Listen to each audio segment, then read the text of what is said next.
Hey everyone, welcome back to another exciting episode of Attacker Productions. Today I'm Bancroft being joined once again by both Jimmy and Jake. Howdy. What's going on, y'all? Actually, before we get started, everybody on their Discord right now, go to user settings, notifications, sound packs, and turn on the little Yachty sound pack and thank us later. You would love it, trust me. Yeah, it's funny. And with that being said, there are buttons. Click them if you like. They're there for a reason. We appreciate it. Thank you very much. All right, so we have it's actually our finals. Yep. Jimmy, you're playing Android 16, which is a deck that you've quoted. Your profile should have came out by now. We don't know if it has or hasn't yet.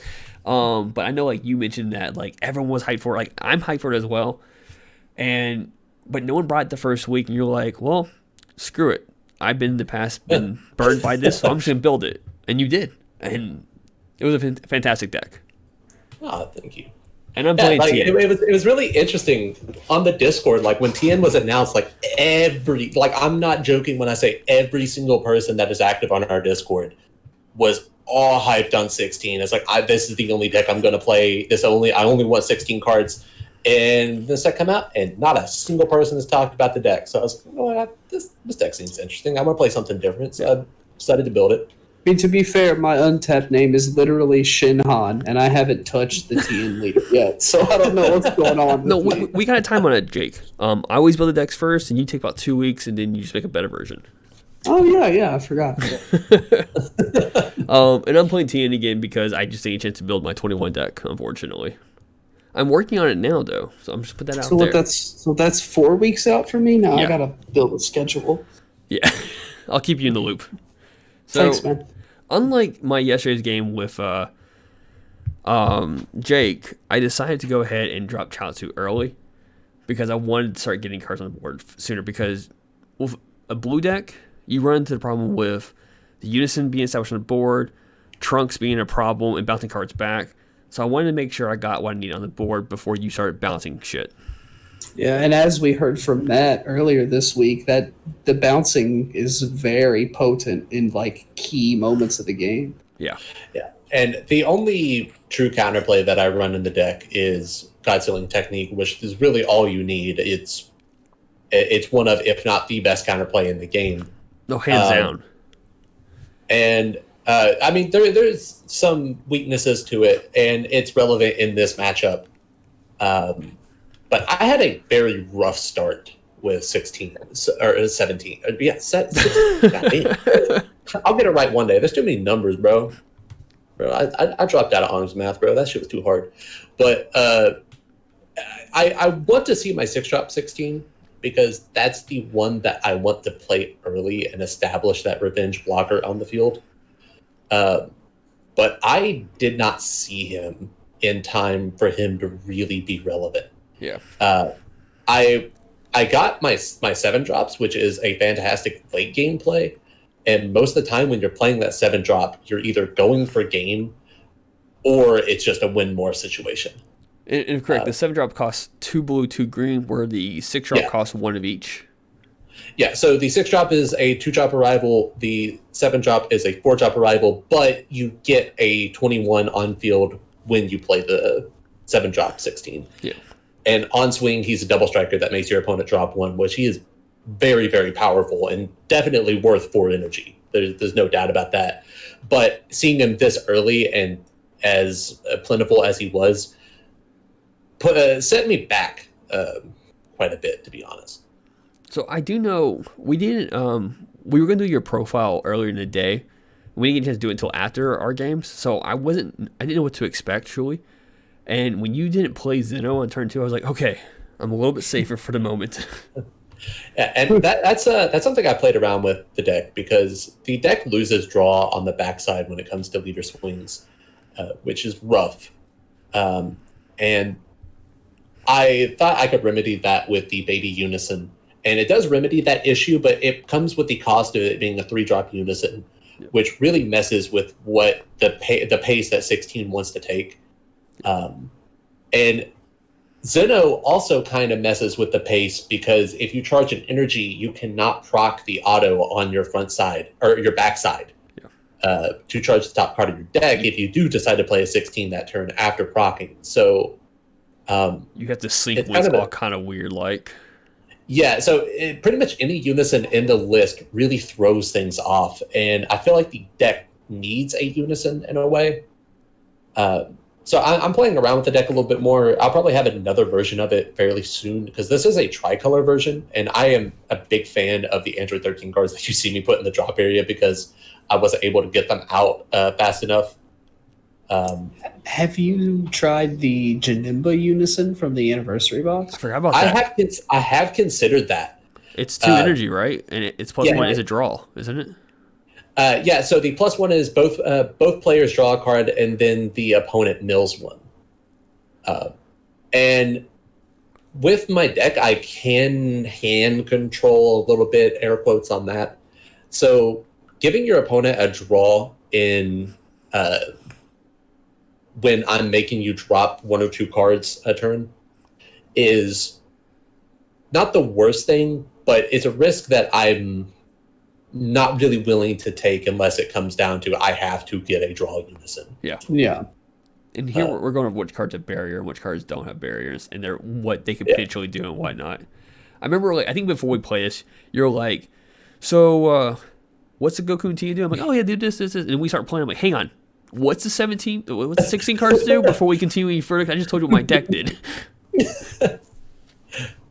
I mean, I tried to squeeze a little bit of information out of you, and I didn't get told anything from you. Like, you know, It just took me asking. I mean, I wasn't going to tell you unless you asked. You know? Oh, fair enough. No, that's definitely the secret.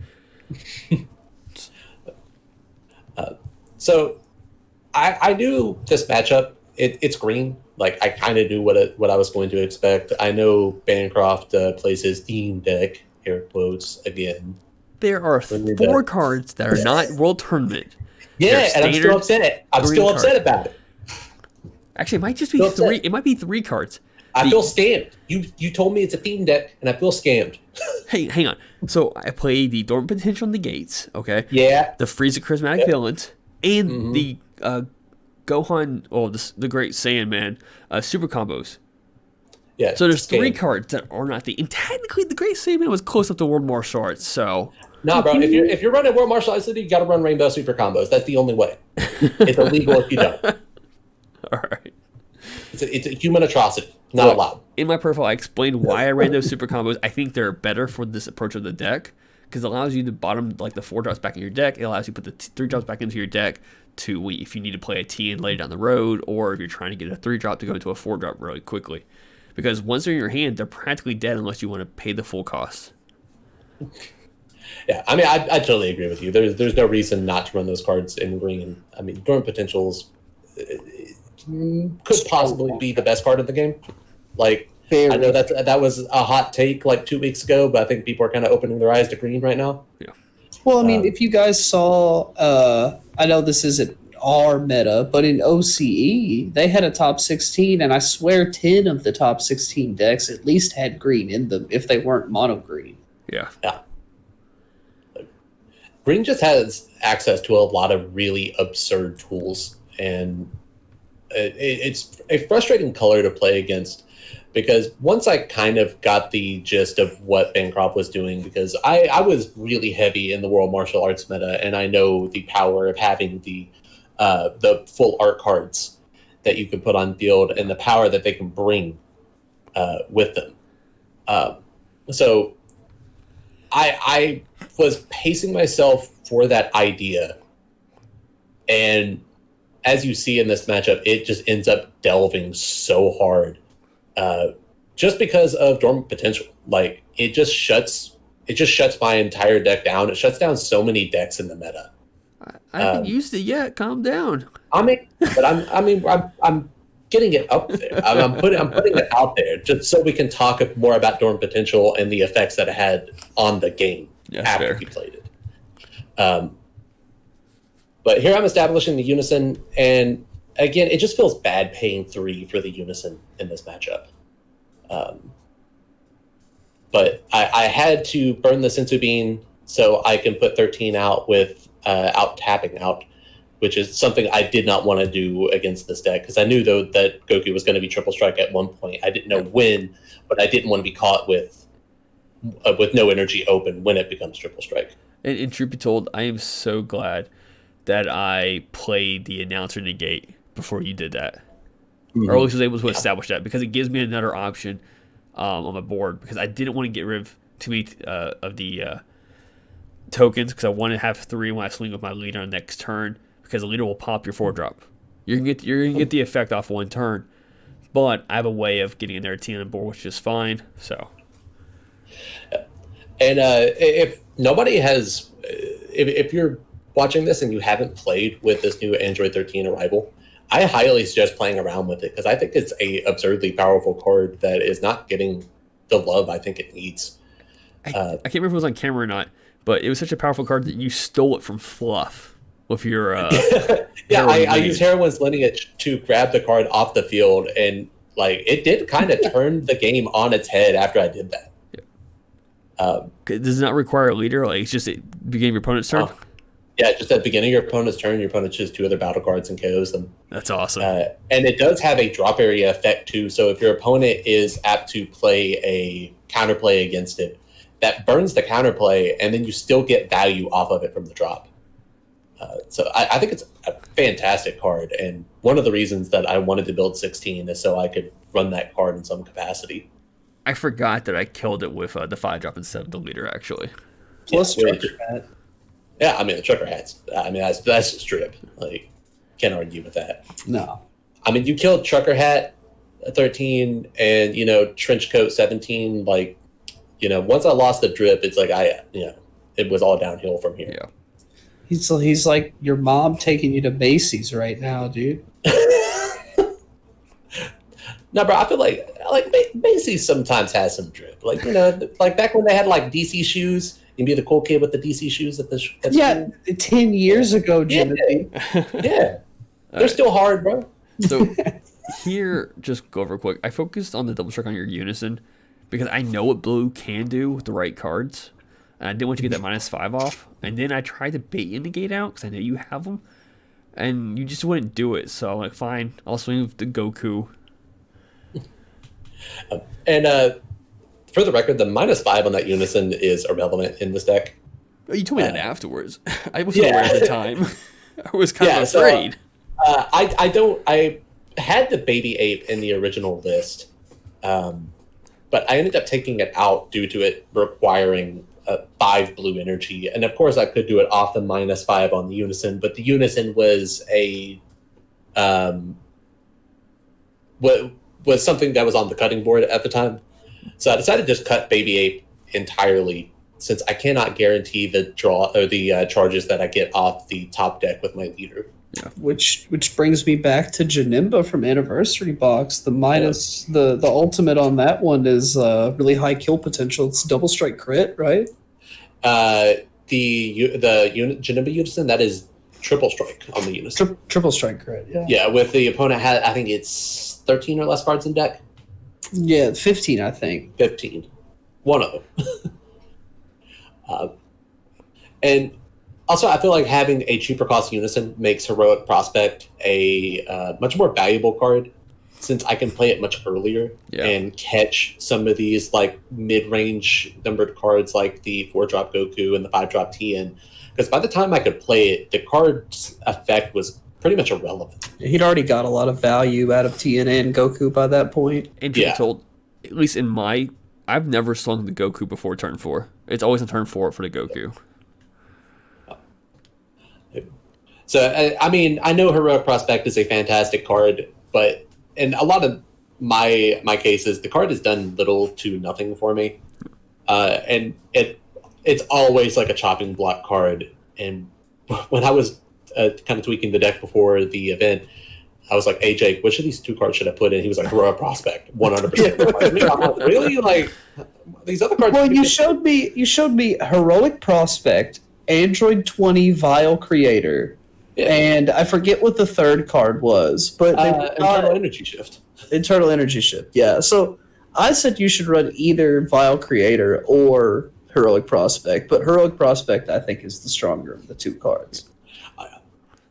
I do see the value in the card, and I know it's a fantastic option in a lot of decks, but might come out of 16. If you were to switch to the Janemba agent instruction, Unison said that 2 Pacific Blue, what do you think about keeping it though? Because that way you could potentially play it a turn earlier. It may be a little bit safer that way. Yeah, I also really like internal energy shift in this list. So I finally got that 6-drop 16 in my energy. He is a revenge blocker that is also dual attack. And I feel like a lot of times that I'm wasting that second attack just to leave a blocker on build that could possibly get KO'd. So I think about internal energy shift because I can swing twice with him, then negate, and then if my opponent's top card of their deck is a battle card, I can restand him and then have a revenge blocker on field. And got super lucky on that top deck hit, charging a second 16. Yeah. Which I that didn't even 16 notice does it the not first have time. unique. Like, he does not have a unique, which is absurd. Yeah, I was reading that card the other day, and there's a lot of these newer cards that should be unique, like the blue-yellow trio to dangers and this 16 out of this new set. They just aren't unique. They're just spammable to the board. Yeah. So this is the turn I want to talk to you about Dormant potential, Jimmy. So Yep. I swung to your Unison first, did the hit out. You chose not to block it. I swung the Triple Strike Goku. You're blocking it now with your Revenge. I'm like, okay, I'm 25. I think you were 20, I think it was. Yep. You KO it. I have the card in my hand again. I just replay it. Yeah. So at this point, like, I was not really paying attention to the amount of energy you were tapping, and I was not aware of the Goku's activate main ability. Yeah. And I was like, okay, I'm not going to block the Tien. I'm going to block the Goku because he's the real threat. That if I block the Tien and kill it, you could possibly play another Tien and still have the triple strike on field.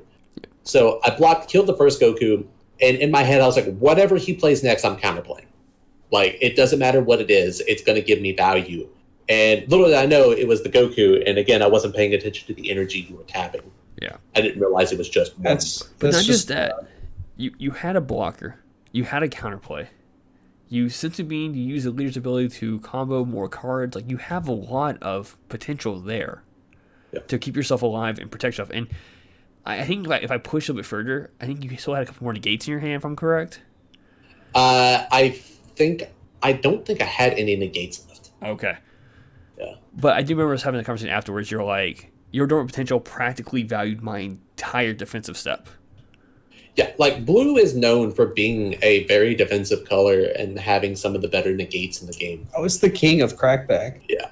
And green can just match it with that one card there. Like, it just says, hey, you cannot win the game right now. Like, you have the inability to win. Yeah. And I chose to block during the auto step, you know?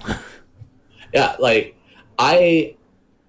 I don't have the hand to defend another turn, so I'm having to, like, rack my brain.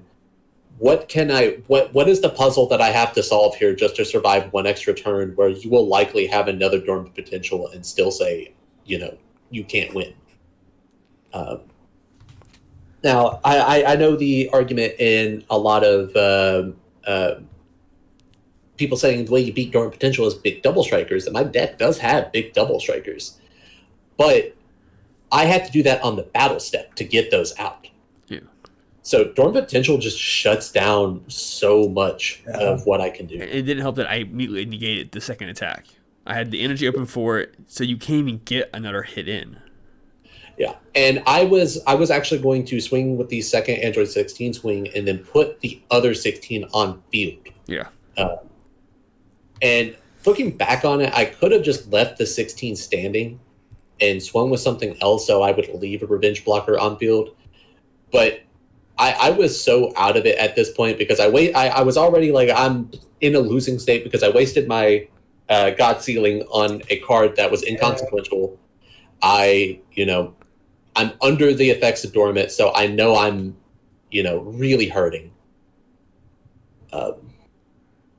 So I'm debating here whether or not to which 16 to play, because I do have a 21 in hand that I can throw out and KO a battle card with. And That's a huge charge off the top of the deck. Oh, for sure. which is something that I love. It feels so good hitting a good charge off the top. But I think looking back, there is a correct line of play that I could have taken to make this matchup a little bit more balanced.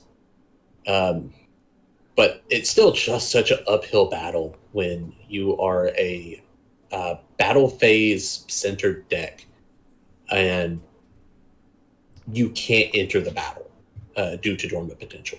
Yeah. Here you. And yeah, I was say here. I do remember you specifically were debating about negating it or blocking it, and you looked to my deck, my discard pile, to see that there's already one Goku there. There's one in my energy, one on board. I think your mindset was, if I block it, it's gone. It's not a problem. The chance of me getting another one, very little. Yeah, so I was checking there, and as soon as I was like, okay, that's confirmed, it's Goku, I'll block that. Yeah. And I think it ends up coming back to bite me, because I said in the last video, if you watch the matchup between Tien and Skillless Gohan, I said I have read that launch Unison a ridiculous amount of times. Yeah. And I still don't know what it does. It's just got a wall of text on it. I don't know. I don't know why I can't comprehend that Unison. And it was actually off of the announcer. It wasn't off of the. It was off the announcer. And Yeah. I think to quote you, of course you fucking pulled it. Yeah, of course. Like, why wouldn't you? And something I was actually debating there was negating with Trunks, or I had another 6-drop 16 in hand to try to put that on board instead. Yeah. Which would not have really helped me, because you would have comboed up high on Tien and probably just killed me with the double strike. Yeah. And I couldn't do anything there. Like, it was over. Oh, and either way, I think it was over. I still had one more swing after that. Like, that was a double strike. But I mean, that's a very aggro green deck, and with the help of Dormant Potential, it keeps itself protected very nicely, especially the fact that Chaozu's a blocker. The announcers are one-drop negates. That, I mean, I typically try to keep my energy where I need it. It reminds me a lot of Ginyu, just without the RNG. Yeah, I can say that. Yeah, I can see that, definitely. Yeah. I think that's the most powerful part of green that a lot of people are missing, is that the deck allows you as the player to do so much and let your opponent do so little. There was a go on. Because we're going over the idea of, like, you know, Dormant Potential. It's a very pricey card. I guess throw this little tidbit in there real quick. We actually had someone ask me on the Tien profile, you know, I only have one Dormant Potential, you know, what's my options? And there are actual options out there. It's just none of them are really as good. But some of the ones I would recommend, if you don't have your set of Dormant Potentials, Pretty Black Hole's a good one. You get the 5-drop Tiens out pretty quickly. You get the 4-drop Mercenary Towers out there very nicely. Pretty Black Hole could definitely benefit from those. Shocking Death Ball is one. You just don't take the life from your leader, and you rely on using your life for another resource. If you have 2 open energy, I know it's an old card and a lot of people you see anymore. Gohan Awakening can definitely stop a tall card. But the new homicidal clones, if you have 5 or less energy, you can take a life to play that instead of paying the 2 energy costs, and then it plays a token with blocker on it. So initially, it's stopping 2 attacks.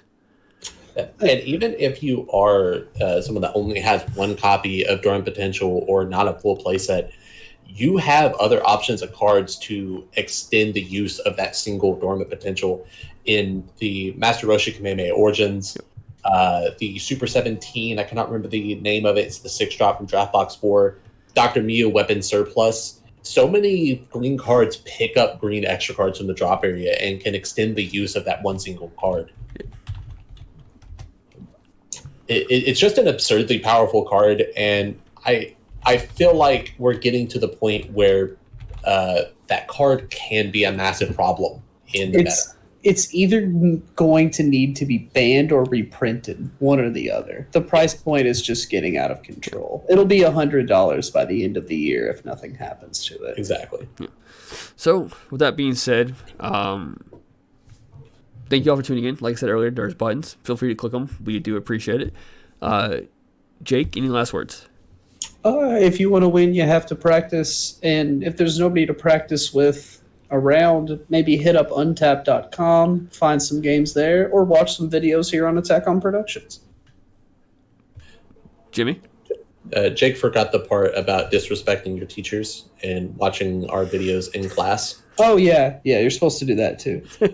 Also, we're assuming that a majority of our fan base are still in school.